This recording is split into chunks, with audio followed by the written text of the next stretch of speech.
Bargo devasya dimai diyuyona prachodaya Om Bhurvasva Tatsaviturvarenyam Bargo devasya dimai diyuyona prachodaya Om Bhurvasva Tatsaviturvarenyam Bargo devasya dimai diyuyona prachodaya Om Bhurvasva Tatsaviturvarenyam Bargo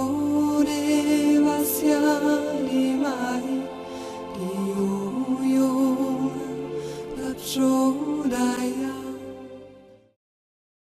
There is a quality which comes through in the film, and this was in a way the original quality which I wanted to catch, which is the energy of the masters, the light of the masters, the aura of the masters. Because when you watch the film, you're watching truth being spoken.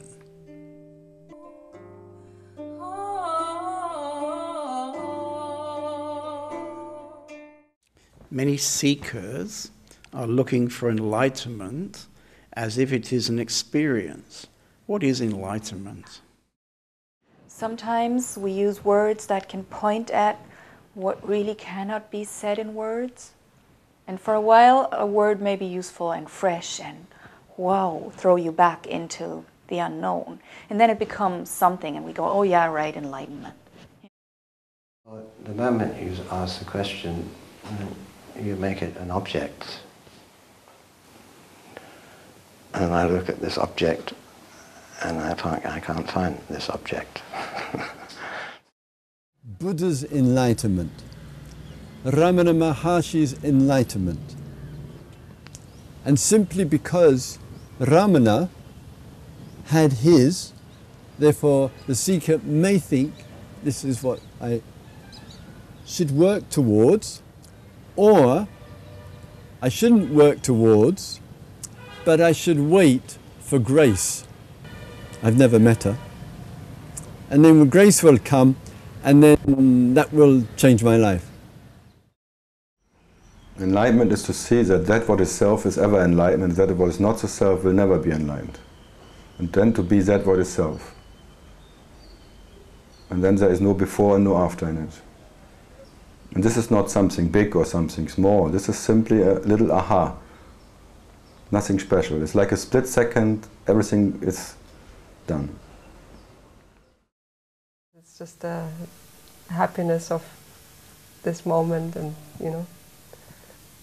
that barrier of, oh, this is enlightenment and this is before enlightenment, this is after, is also gone, which is also a very relaxing feeling,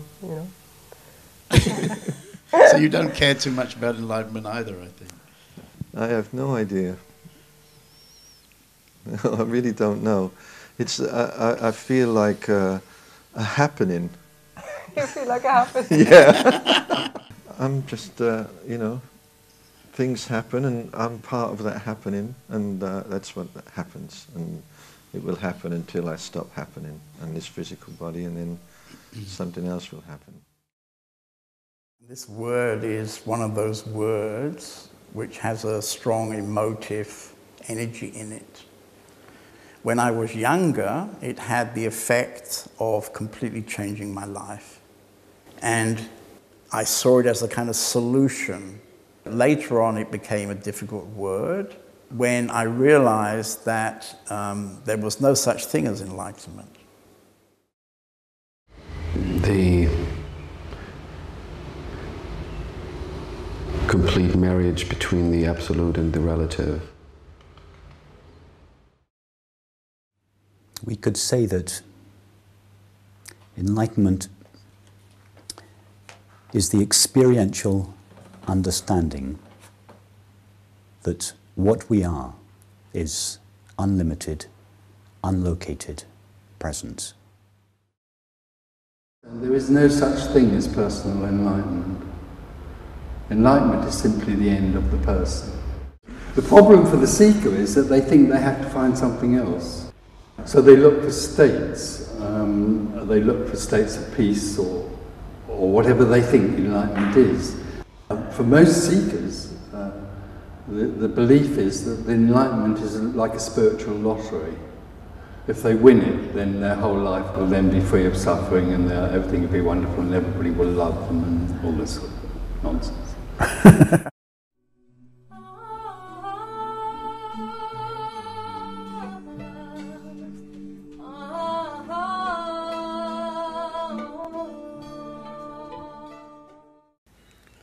Ramana said self-enquiry is the most direct route to realizing the self. What do you say about self-enquiry and how to conduct self-enquiry? It is so valuable to come to know whom I. For me, as a meditator, when I hear it on the path, that I should ask myself whom I was not interested.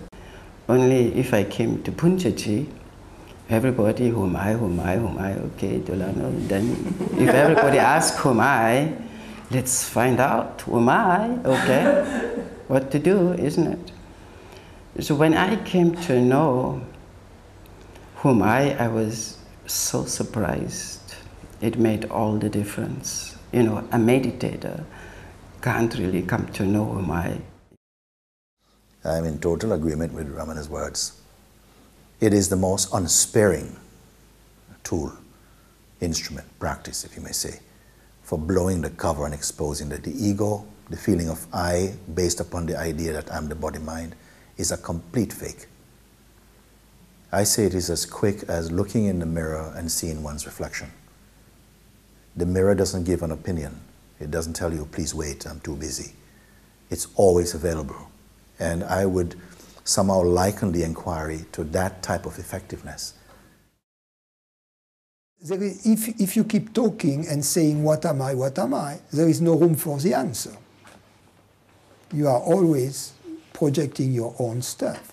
So really, the important element of the self-inquiry is not the question, what am I, being asked, but rather the listening to the answer. So it could be said that the question, what am I, it would be enough to ask it once, and then to listen to the answer. And then our life, in all its details, our daily life, then becomes the listening to the answer, you see?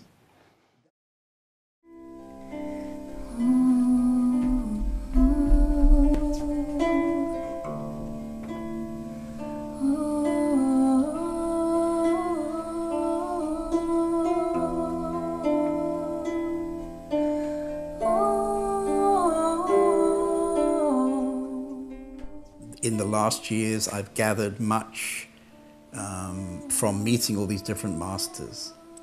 There is 16 answers to each question.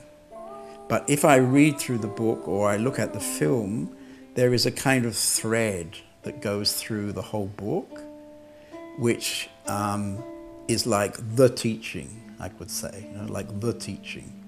And this, the teaching, has definitely influenced some aspects of what I would share with people.